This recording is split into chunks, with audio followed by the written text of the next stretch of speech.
I will meet whatever comes, and I will help my team meet whatever comes. And we are capable of meeting whatever comes. And we can do it while being kind to each other and while keeping a smile on our faces, because even in tough times, we deserve joy.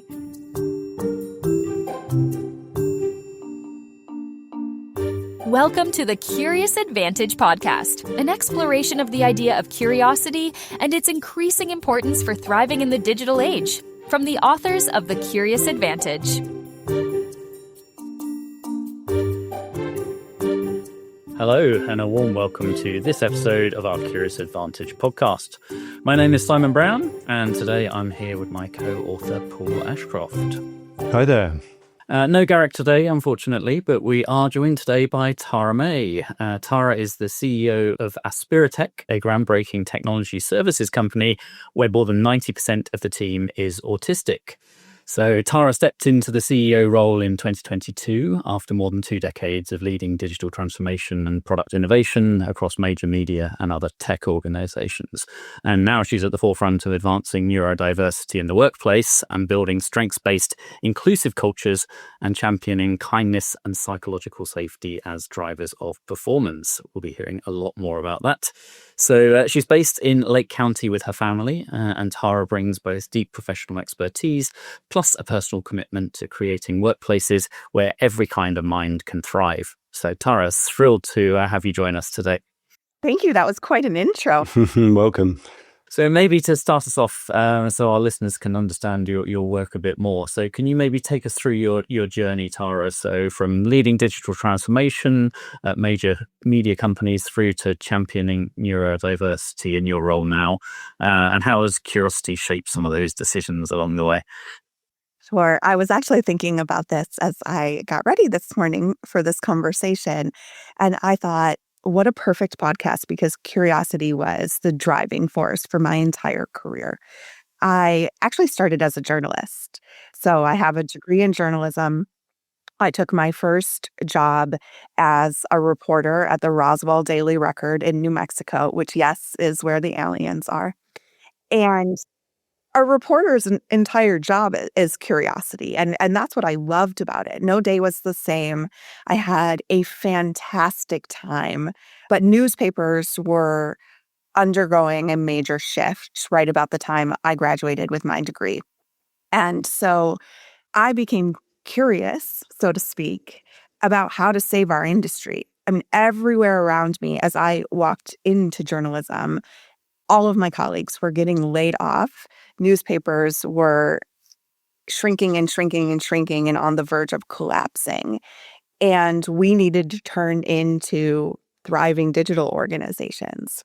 And even though I was young, or maybe youth was an advantage, I was in my 20s, I was fresh out of my career, and I started getting asked to help think about the digital journey for media companies.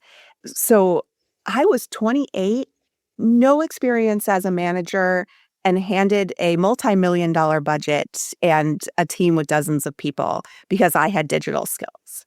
I tell you, I did not know what I was doing at that point. I think the first thing I did was go to Barnes & Noble and buy 20 leadership and management books. But that curiosity allowed me to become an executive because the executives around me were not tech savvy. I filled a gap, right? And so I was in my early 30s in a C-suite role at major media companies getting paid significant consulting rates to help them turn into digital companies. So curiosity changed my life, essentially, in a lot of ways. And as I went through that, I enjoyed it very much. I loved it. But I went through a major health scare, a will writing kind of health scare. And I thought, I wonder what my kids are going to say about me when I'm gone. Are they going to understand anything I do? Anything I did? And I wanted to take my intelligence and my talent and do something with more meaning in the world. So I became curious about what that might look like for me. How could I take my skills and bring them to something where I was more needed than making rich people richer, which has its own glory, but it's different, right? So I took the job as CEO of Aspirotech, knowing that I was going to be barely putting a chip in the iceberg of the problem, but I like hard problems and I like challenges and I like a never-ending curiosity about how to make the world a better place. It's an amazing story. I'm sort of, maybe we come back to this, but interesting how at the time, as you say, you were learning how to shape digital and digital transformation. We're now with AI back in the same world where leaders don't necessarily know how to navigate, and people are buying the book at Barnes and Noble or getting it from Amazon or asking Claude and trying to figure it out as they go. Oh, 100%. And I am now being asked to speak about that regularly, right? Because there's such a parallel in terms of these moments when the entire world changes because of technology, right? It happened when the internet came about. It happened when the iPhone came about and we were holding it in our hands. I'd argue it also happened in COVID when everything was demanded to be digital, even healthcare, and the whole world had to shift around that. And now it's happening with generative AI, and the exact same patterns happen. There are people that are curious, and there are people that are scared. And the people that are scared get left behind, unfortunately. Tell us about Aspirotech, because it's an amazing business and philosophy, and wow, we were so impressed. But tell us, about it. Why? What's its purpose? What are you trying to achieve there? Yeah, I'm biased, but we're absolutely the best. It's an interesting model to explain to people, right? Because we have a mission and we're technically a nonprofit, NGO, you might say, in the UK, right? Because every penny of what we make gets poured back into our mission, which is meaningful employment for autistic adults. However, we operate like a business, so I often refer to us as a social enterprise. We earn our revenue. So we earn revenue through tech services such as quality assurance, data services, cybersecurity, accessibility testing, and anything else a company might need to augment its tech enablement. And it is all done by an operations team that is autistic adults from entry-level positions all the way up to our executive suite is 80% autistic adults. So what we get to do every day is through multifold.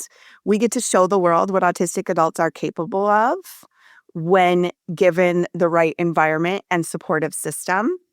We get to earn our paychecks, which is not always possible in nonprofits. A lot of them are completely dependent on philanthropy, and that's hard. And this is perhaps my favorite part, we get to show people what workplaces could look like if people were truly the center of them. And I believe that that is the secret sauce to our incredible growth, innovation, and staying alive in a world where tech is changing on a daily basis. It's actually the kindness that we show to our employees has an ROI to it, a hard ROI. That's amazing.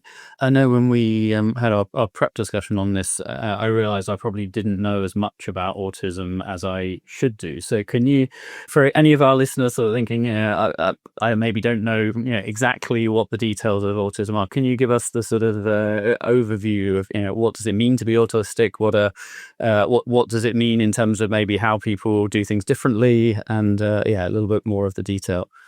So don't feel bad because I don't think I had any understanding of autism or neurodiversity before my son's diagnosis, right? And when it enters your world, it enters your world with a bang.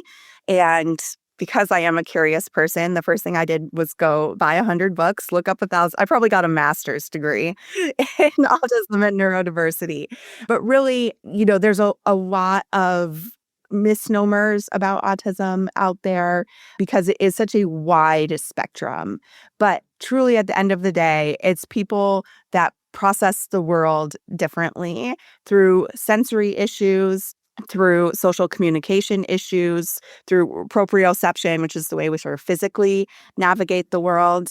And those differences manifest themselves in myriad different ways, right? So for some people, they may be completely nonverbal and dependent on others to live their lives. And for others, there may be social communication struggles, but incredible strengths and creativity and processing speed. Often autism comes with no intellectual disability at all, right?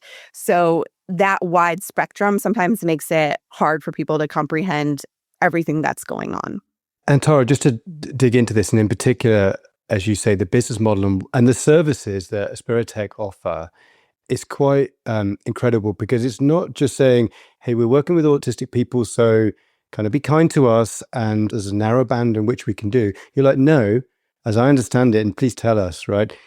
These folk have special skills, right? They are uniquely suited in some ways to do certain services, certain tasks, and so on. Could you tell us a little bit more about that, the type of work you do, and about why the folk that you're working with actually are excelling in that type of work? Yes, and I love that you brought that up. We completely reject the idea that we're a charity or that autistic people need charity. And charity is a wonderful thing in the world, but in this case, we are a business with a mission behind it, and we do excellent work. Companies aren't going to continue to hire us and spend 6 or 7 figures with us annually if we are not doing excellent work. JP Morgan Chase is going to go find another vendor if we aren't doing excellent work.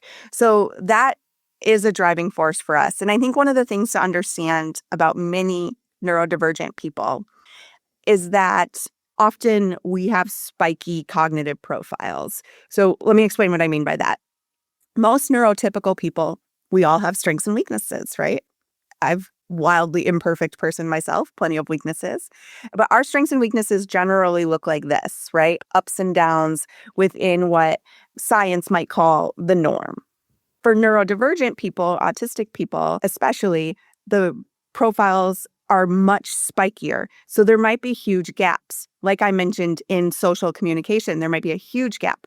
But there are also these huge spikes. They look different in every person, but they might be incredible processing speeds, or incredible pattern recognition, or incredible creativity, problem solving outside the box.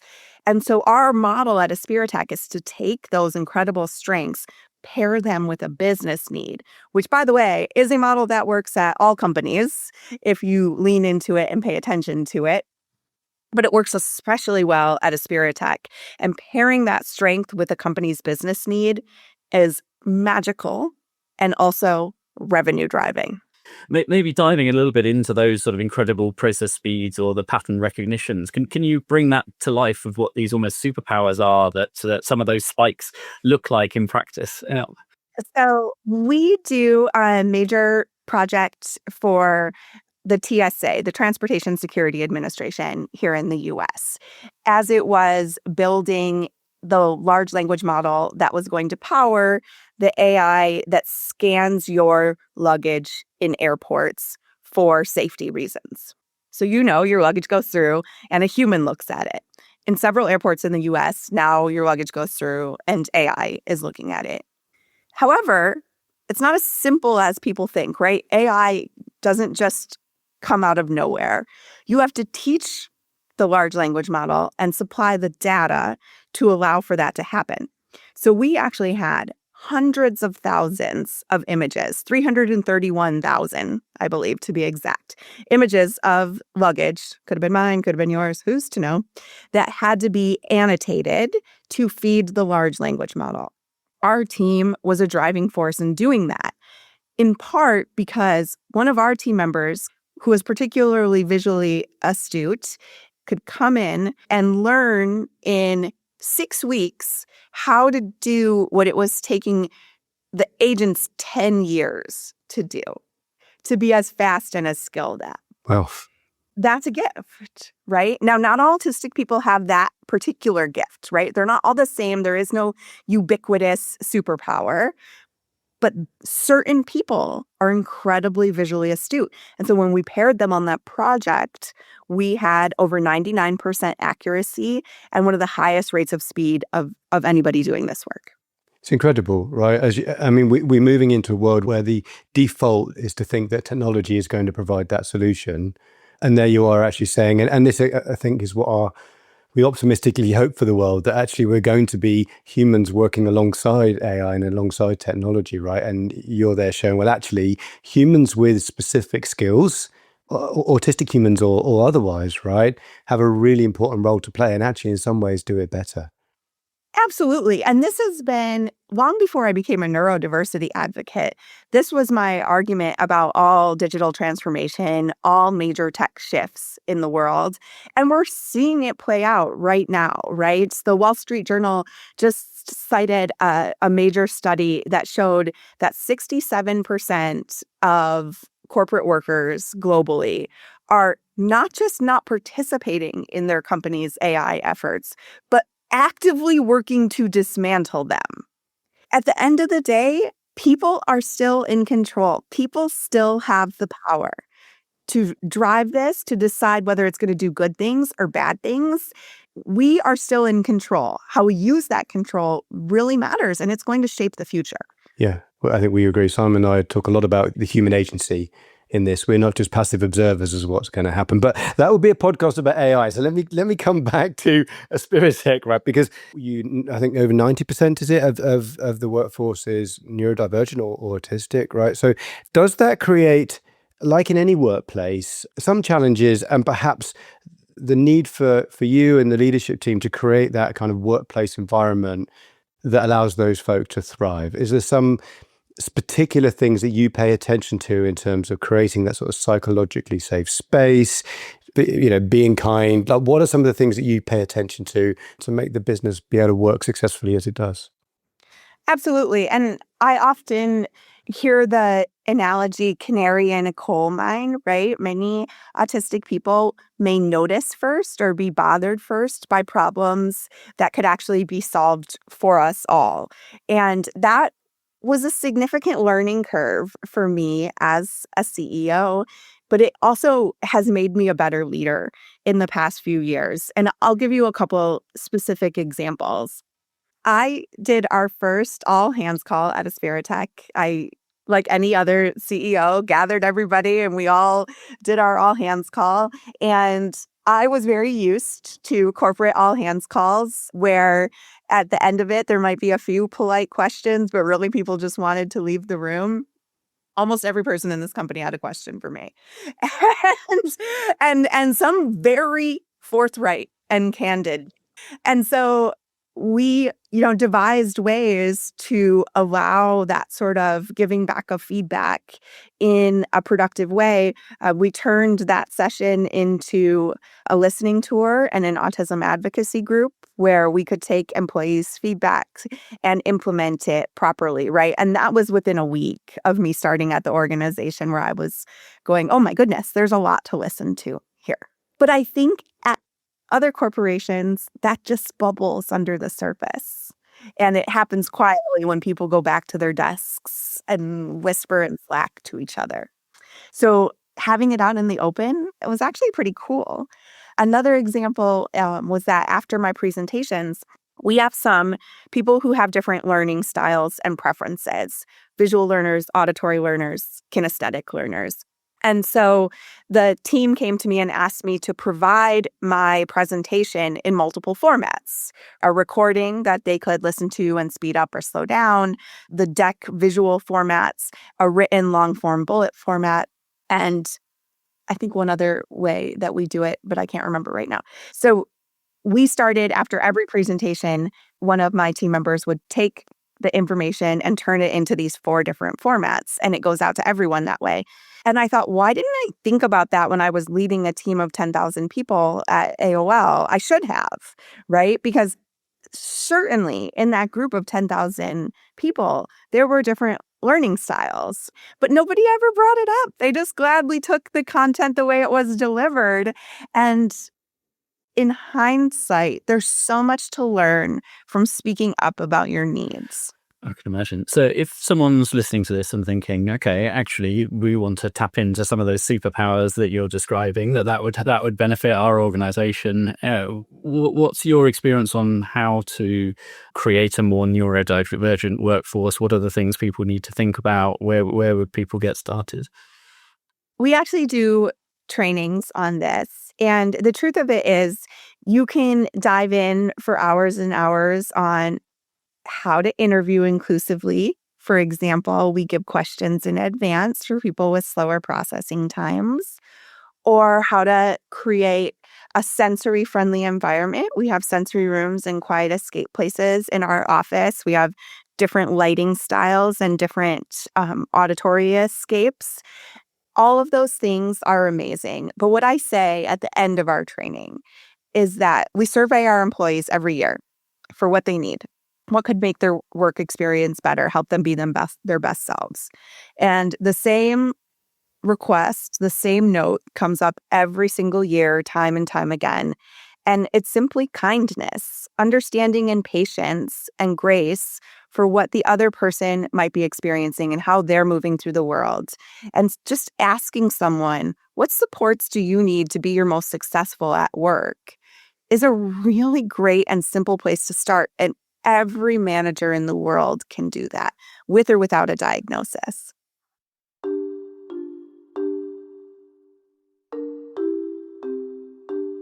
You're listening to the Curious Advantage podcast, inspired by the book The Curious Advantage, written by Paul Ashcroft, Simon Brown, and Garrick Jones. Subscribe to the podcast today. Tara, something else that strikes me, I wanted to ask this of you. So in our research around curiosity, you may have seen one of the sort of C's of curiosity that we say to pay attention to is about creativity. Mm. And how you bring creativity in. And that's one of the questions we always get asked about. Like, okay, genuinely, how do you bring new ideas in and how do you challenge existing thinking? And what I wanted to ask you is this something that you find some of the folk that you are working with, because they perhaps see the world in a different way, do bring in that level of challenge and thinking? And what about teams that have, as you say, people that are more sort of, let's say, narrow on the neurodiversity spectrum, but also working alongside folk that have those more spiky parts of their personality? What would that mean in terms of a team functioning for creativity and getting things done?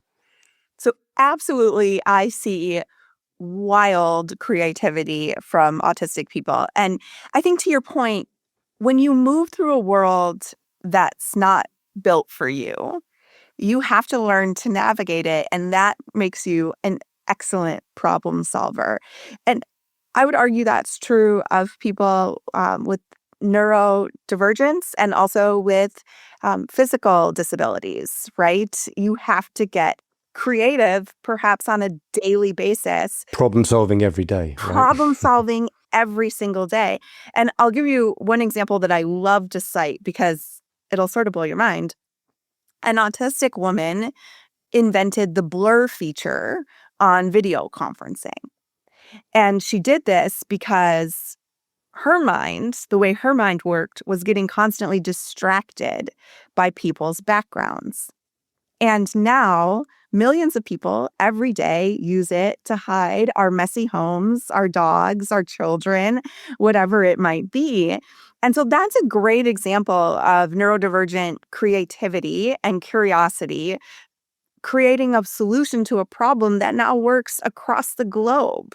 So there's little examples and there's big examples every single day. Curb cutouts is another great example, right? Curb cutouts were invented for wheelchairs, but now are used by moms with strollers, by people with luggage, right? It's a solution that was invented out of curiosity and necessity. And I know that also some of your work, you sort of tried to take some of these things to a sort of global conversation. So you work with, and I may not pronounce these right, NeuroWork and Happy. Is it Happy? Pronounced Happy? Yeah.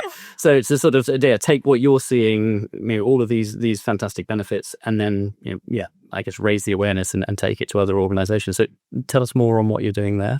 So we can't do this in a silo, right? We're really proud that we have 100 autistic employees. We're really proud that we're on our way to $10 million in annual revenue. However, like I mentioned at the beginning of the podcast, we're chipping away at an iceberg. We're making a small dent.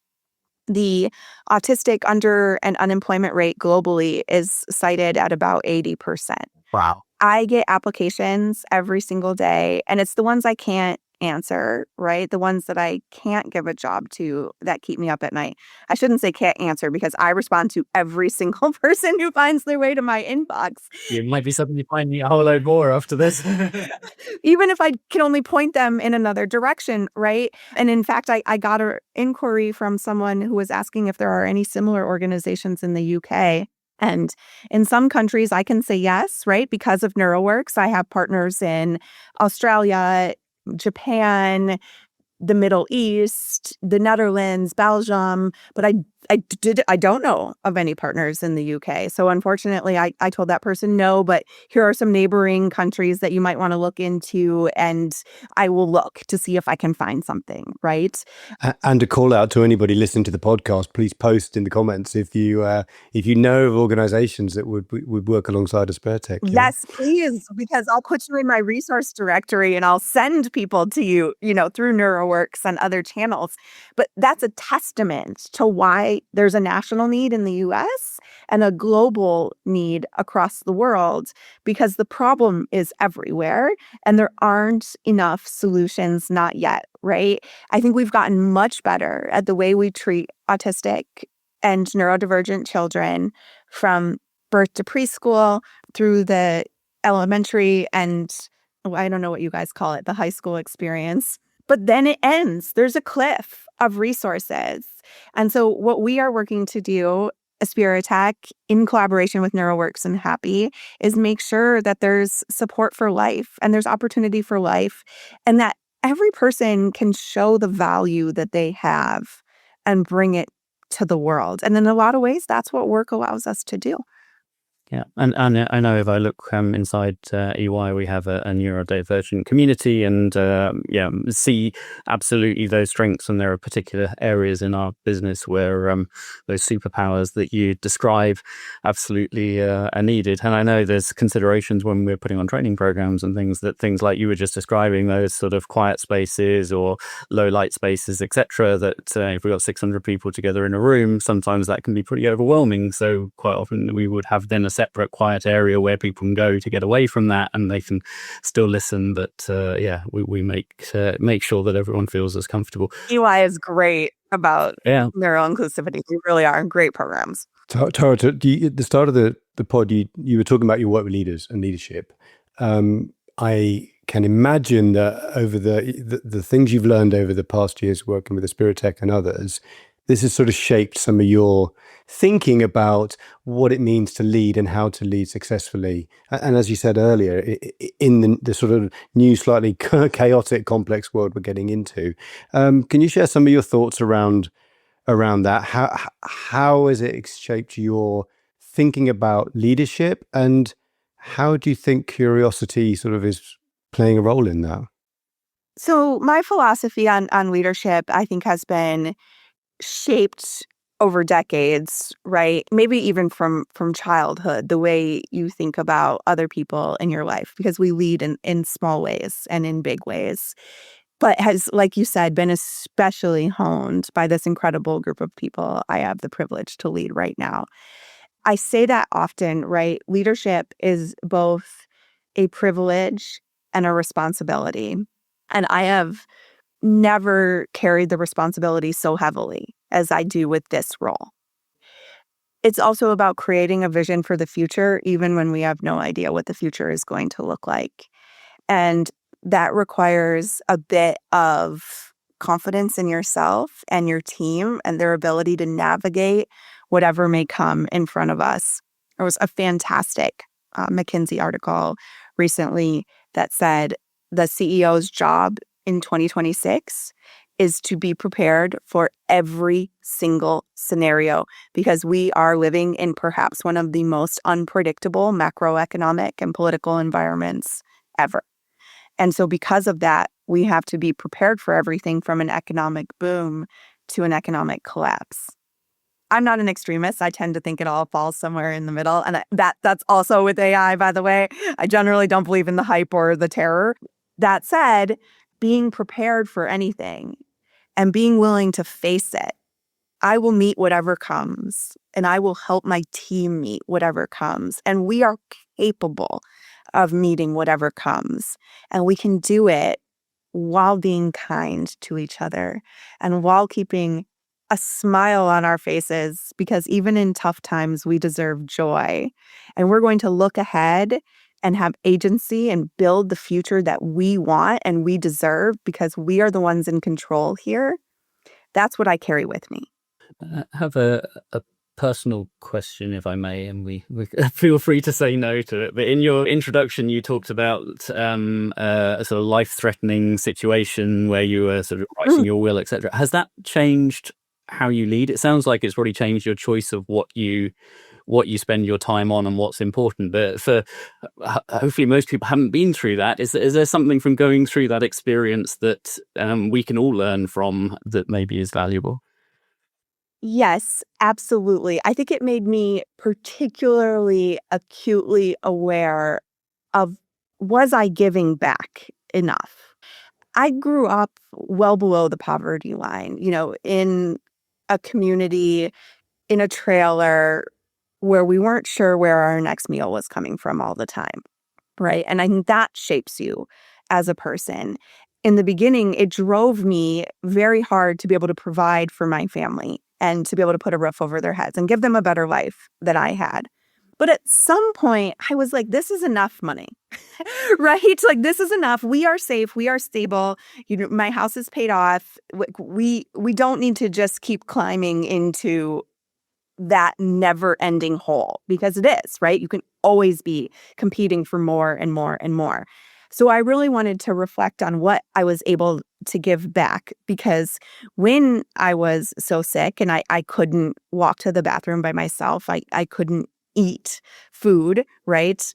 All I was missing was the simple things.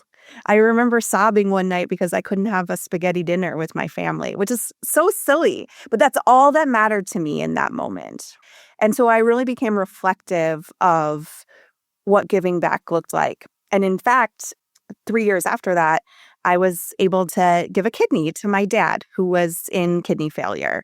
And people often, when I say that or I mention it, I get this look of, you're such a wonderful person. I can't believe you donated an organ. But the truth is, I got much more out of that than he did. I was the one who got the ROI. I got more years with my dad. I got to see him within weeks becoming stronger and healthier and happier. And within a year being back to his old self, on his motorcycle. I remember acutely his first motorcycle ride after the kidney transplant. There's no amount of money that could replace that feeling. Well, amazing. So thank you for sharing that story. It sort of leads me to a question we want to ask you. That your question there that you've asked yourself is, what can I give back? That seems to be sort of one of your driving sort of motivations, Tara, if I've heard you correctly. Is there a question that you think leaders should be asking themselves more today? I think a leader's primary responsibility is to take care of their organization and therefore the people in the organization. And sometimes that means making really hard decisions, right? I talk a lot about kindness, which sounds like a soft term.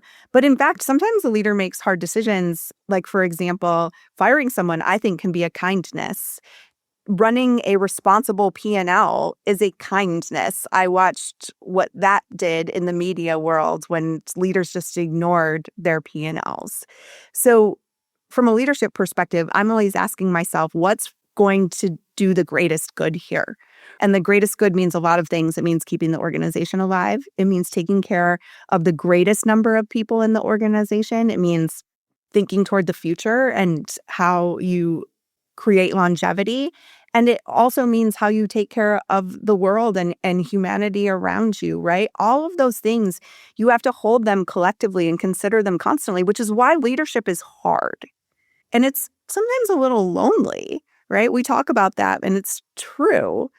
It's a heavy weight, but everything really does matter, whether it's a small org or a massive organization. You are talking about people's lives, and that matters.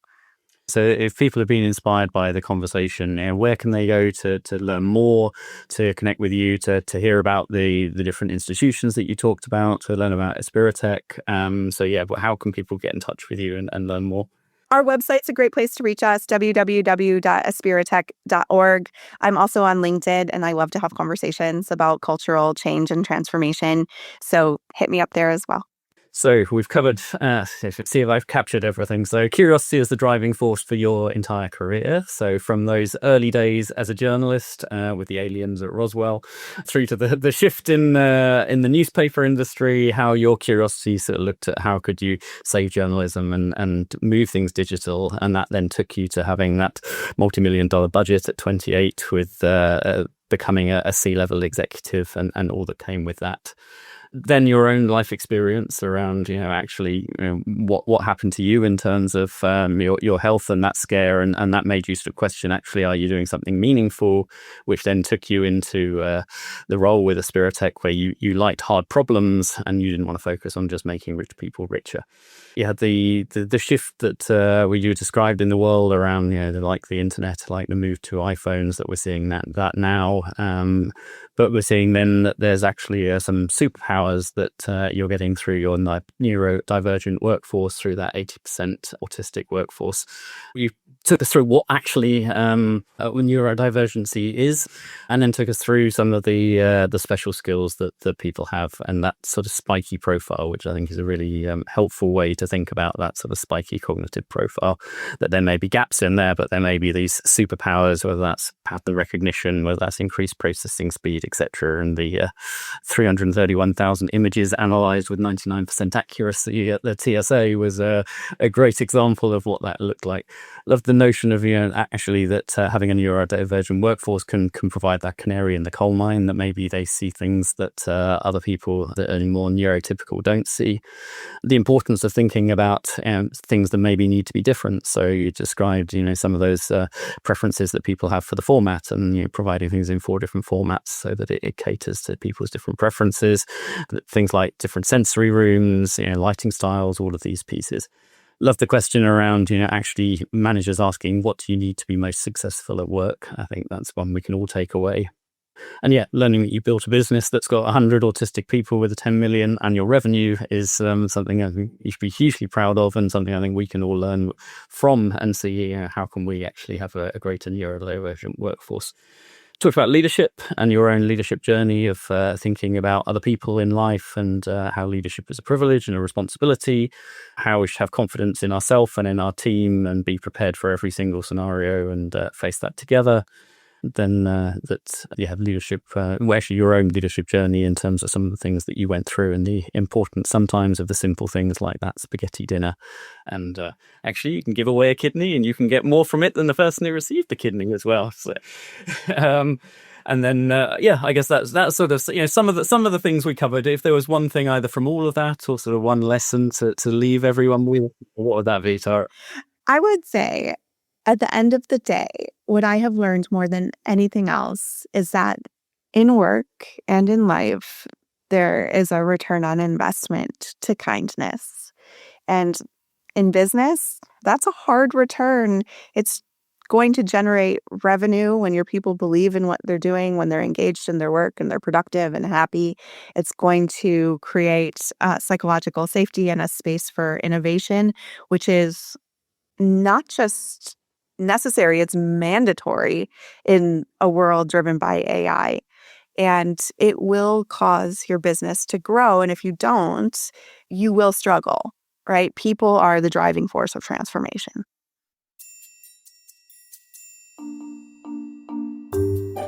You've been listening to a Curious Advantage podcast, exploring how curiosity helps people and organizations to thrive in the digital world. If you found this conversation valuable, and we really hope you did, then please do share it with someone that you think would appreciate it and could learn from it, and do leave us a comment on the podcast platform and a review. It helps us reach more curious minds and continue these conversations. So you can now watch full episodes on YouTube. Just search for The Curious Advantage and subscribe to follow our conversations and highlights, and learn more at CuriousAdvantage.com.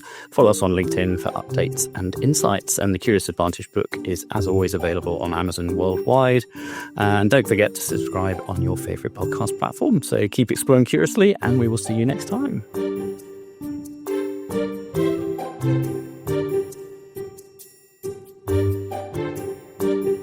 Thank you for listening to the Curious Advantage podcast. The Curious Advantage book is now available to purchase on Amazon. Stay tuned for the next episode and keep exploring curiously. This podcast is produced by Jessica Wickham.